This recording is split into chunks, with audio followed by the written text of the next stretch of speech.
शहर से कुछ दूर एक बुजुर्ग दंपति रहते थे। वे जगह बिल्कुल शांत थी और आसपास इक्का दुक्का लोग ही नजर आते थे। एक दिन भोर में उन्होंने देखा कि एक युवक हाथ में फावड़ा लिए अपनी साइकिल से कहीं जा रहा था। वो कुछ ही देर दिखाई दिया और फिर उनकी नजर से ओझल हो गया। दंपति ने इस बात पर अधिक ध्यान नहीं दिया, पर अगले दिन फिर वह व्यक्ति उधर से जाता दिखा।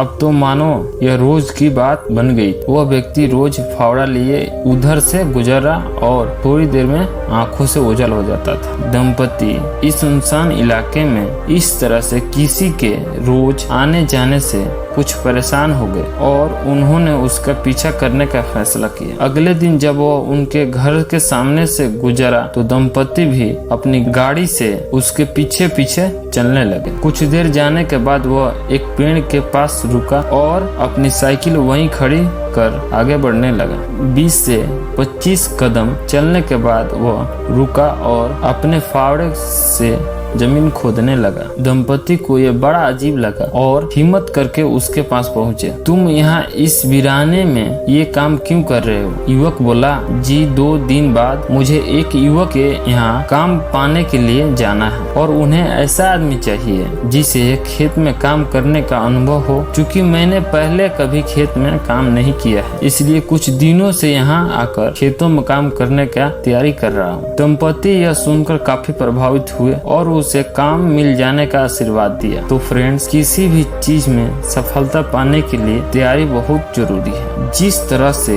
युवा ने खुद को खेतों में काम करने के लिए तैयार किया, कुछ उसी तरह से हमें अपने क्षेत्र में सफलता पाने के लिए खुद को तैयार करना चाहिए। यहाँ तक वीडियो देखने के लिए आपका बहुत बहुत धन्यवाद।